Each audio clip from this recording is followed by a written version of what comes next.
Deuxième question. Dans ton autorégulation de la compétence 2, tu dis que si tu as des élèves plus vieux, tu tenteras de les mettre au défi et d'utiliser un vocabulaire plus riche et de t'exprimer dans un langage plus soutenu. Quelles sont tes stratégies pour les encourager à utiliser un meilleur vocabulaire? Donc moi, je pense que si j'ai des élèves de secondaire 4 et 5, là, je m'inspire vraiment d'une expérience personnelle parce que j'avais des professeurs, des enseignants, pardon, surtout de français et de sciences, qui voulaient vraiment qu'on utilise un meilleur langage. Ils disaient qu'il fallait se préparer pour éventuellement nos futurs emplois, pour nos jobs étudiantes et compagnie. Donc, moi, je crois qu'une des façons qui m'interpellait beaucoup, c'était quand les enseignants parlaient de leur lecture. Ça peut être l'amorce du cours, débuter avec « Ah, en fin de semaine, j'ai lu tel livre », juste les inciter à lire davantage. Donc ça, déjà là, c'est un bon point. Aussi, les inciter à lire l'actualité. Surtout, nous, en univers social, même si c'est pas dans le monde contemporain, c'est sûr que l'accès est plus évident, mais je crois que tous les cours d'histoire ou de géographie, ça peut se prêter à l'actualité. Donc, ne serait-ce que trouver un article soit de la semaine ou des vieilles archives qu'on peut ressortir et que dans le fond, on parle de l'actualité. On peut aussi les reprendre. Par exemple, moi, je sais que je ne tolère pas les sacres dans ma classe. Donc, déjà, ça fait du ménage dans le langage. Et aussi, on pourrait essayer d'intervenir plus au niveau des anglicismes qui font vraiment partie de leur jargon. Mais c'est sûr qu'il y a une certaine limite aussi. Je crois particulièrement que dans les oraux, je vais être pointilleuse sur la façon qu'ils vont s'exprimer. Et aussi, moi, en tant que future enseignante, c'est sûr que je vais corriger le français dans les travaux qu'ils vont faire. À l'écrit, c'est sûr que je peux pas les pénaliser sur une grande marge de points parce que sinon, il y en a, ça leur a plus d'allure. Mais c'est sûr que je vais souligner les erreurs, que je vais les encercler, que je ne donnerai pas des cours de grammaire, mais je vais expliquer quand même le pourquoi. Je crois aussi que si je veux avoir de leur part un langage plus soutenu, c'est aussi ma responsabilité de faire en sorte d'avoir un vocabulaire plus riche, utiliser des synonymes ou peut-être juste dire un mot, dans le fond, plus soutenu, si je peux dire ça ainsi. Puis, les faire voir les différences de langage et les expressions. Souvent, il y a des expressions qu'on pense, par exemple, le mot grossièrement, il y en a qui pensent que ça veut dire grosso modo, donc juste ramener quelques petites notions à l'ordre pour cela. Donc, c'était pour la question 2. Question 3. Dans l'introduction de ta compétence 7, tu précises que tu comptes varier tes techniques pour obtenir le silence et ainsi varier tes interventions au niveau des élèves. Donc, quelles sont les variantes que tu utiliseras dans tes interventions en classe? Bon, évidemment, pour obtenir le silence, ça, je l'ai fait un petit peu en stage, et comme on a vu dans le cours de gestion de classe PED de 300, c'est sûr que travailler au niveau du non-verbal pour les interventions, c'est super important. Donc, par exemple, ça peut être un regard qu'on fait au début ou juste comme s'approcher près du bureau que ça parle. On peut aussi fermer les lumières, on peut taper des mains, mais le but c'est vraiment de rester silencieuse. Par exemple, moi je sais qu'en stage, souvent quand ça bavardait, ça se dit-tu?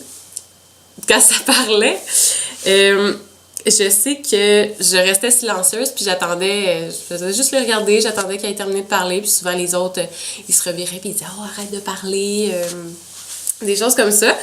Donc, ils se retournaient vers moi et finalement, ils disaient « Ok, on va arrêter de parler ». Aussi, au niveau de mes interventions, c'est sûr que pour les varier, il faut que je sois capable d'avoir évalué l'élève en tant que tel. Je sais qu'il y en a qui sont super fragiles. Moi, j'étais super fragile au secondaire. J'aimais pas ça quand les profs ils me faisaient des petites blagues. Des fois, je les prenais trop personnelles.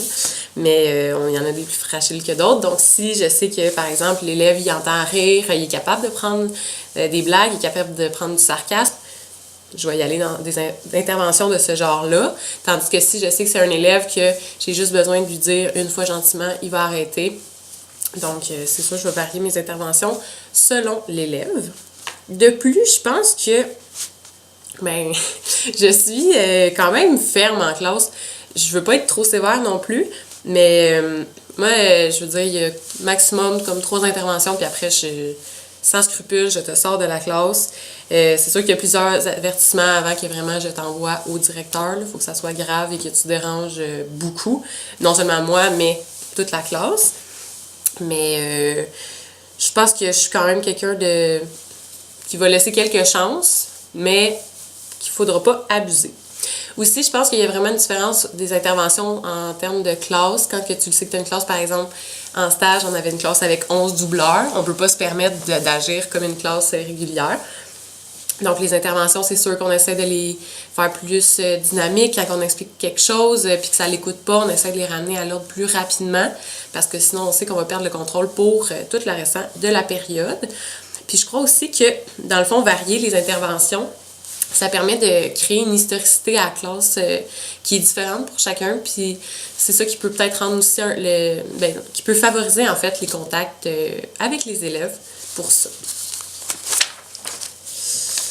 Quatrième question, dans la conclusion de ta compétence 3, tu soulignes que tu n'as pas fait d'évaluation ou d'examen lors de la création de matériel pédagogique en stage.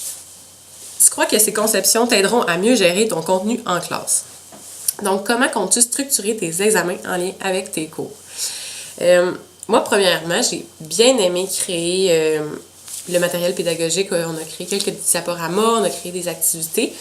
Et j'ai adoré ça parce que ça permet vraiment de mieux s'approprier la matière. Tellement plus à l'aise quand que tu parles d'un chapitre en particulier, par exemple. Puis, justement, comment que je compte, mettons, pour les examens, vu que j'en ai pas fait, ça va vraiment être selon ma structure de cours. Donc, je vais séparer le module section par section. Je vais préparer du temps pour les imprévus, évidemment, parce qu'il y en a toujours. Donc, aussi pour les élèves, par exemple, qui vont avoir raté des cours, qui vont avoir raté des moments importants et clés pour l'examen, justement. Je vais aussi donner des dates un peu limites, mettons, rendu mi-mois, milieu du mois. Il faudrait que je sois rendue, par exemple, à telle date ou des trucs comme ça. Je vais essayer de quand même faire souvent des retours avec les élèves, donc des fréquentes questions, ça se dit pas partout. En fait, je vais juste m'assurer régulièrement que les élèves ils ont compris, qu'ils comprennent bien avant d'enchaîner justement à l'autre étape, de faire des petites activités de réactivation des connaissances. Puis en fait, c'est sûr qu'il faut que je vois la vitesse de chaque groupe. Il y a des groupes que ça va aller super vite, il y en a que ça n'ira pas pantoute. Il faut vraiment que je sois capable de m'adapter autant au niveau du contenu. Il y en a qui écrivent super vite, il y en a qui écrivent plus lentement aussi.